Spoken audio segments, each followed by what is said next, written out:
اپنے کیموفلاج کا بغور جائزہ لے کر میں بریگیڈیئر پرکاش کے استقبال کے لیے تیار ہو گیا۔ گھٹنوں پر رکھی رائفل میں نے ہاتھوں میں تھام لی تھی۔ ٹیلیسکوپ سائٹ کے سامنے اور عقبی طرف کے گلاس کور اتار کر میں نے موڑ کی سمت شست باندھ لی۔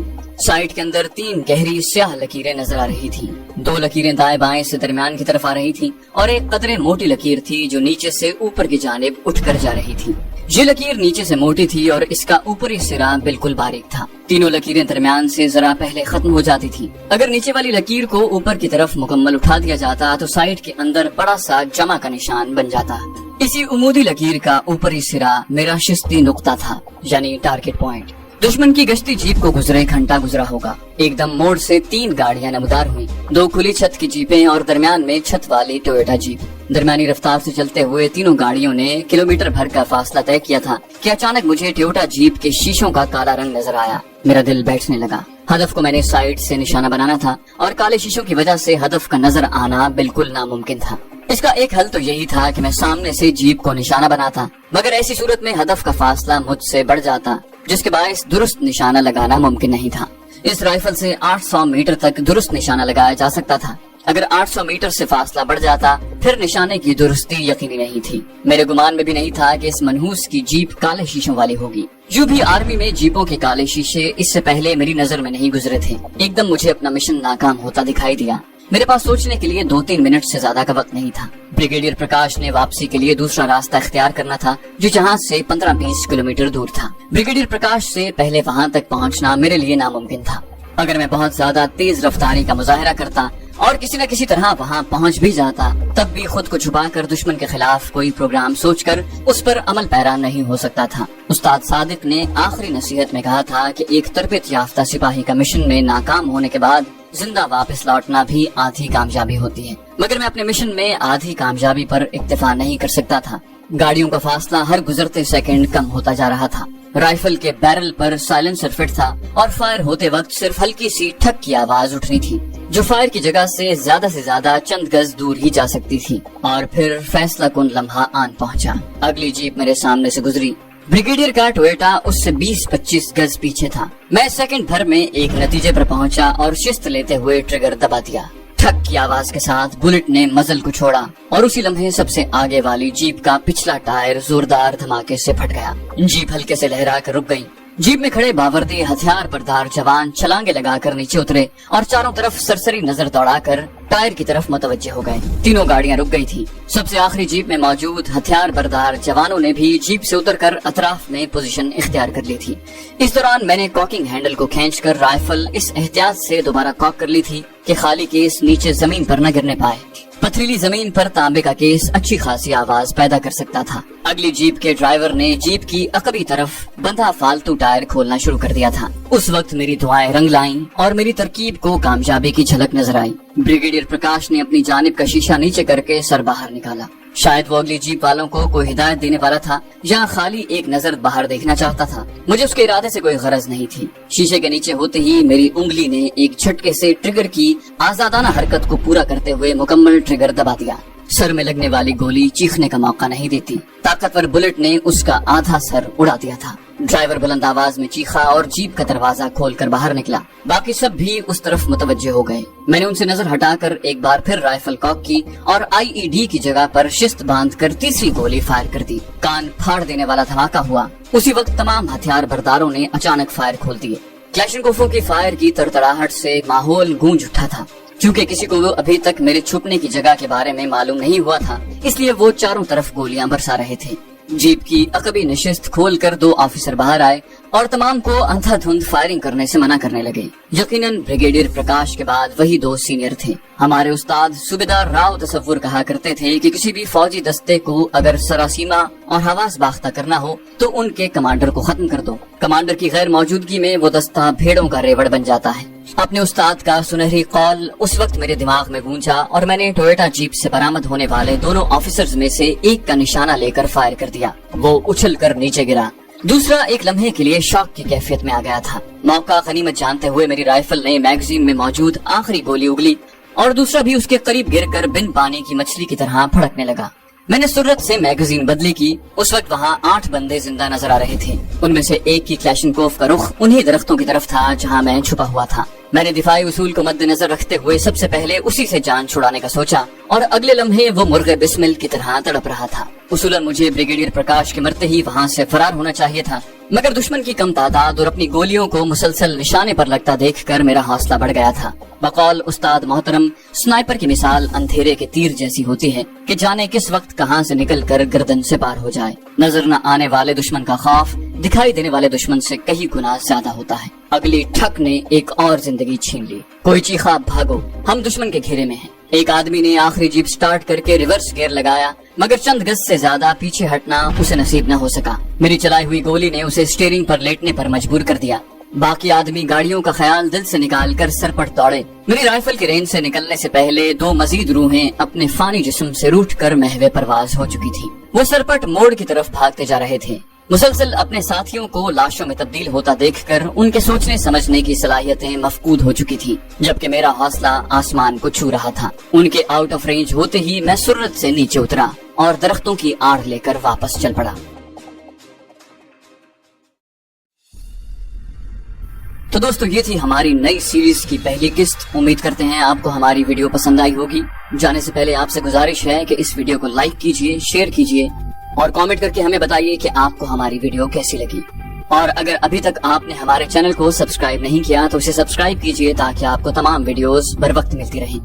آپ سب سے کہانی کی اگلی قسط میں ملاقات ہوگی. تب تک اپنا خیال رکھیے گا. اللہ حافظ.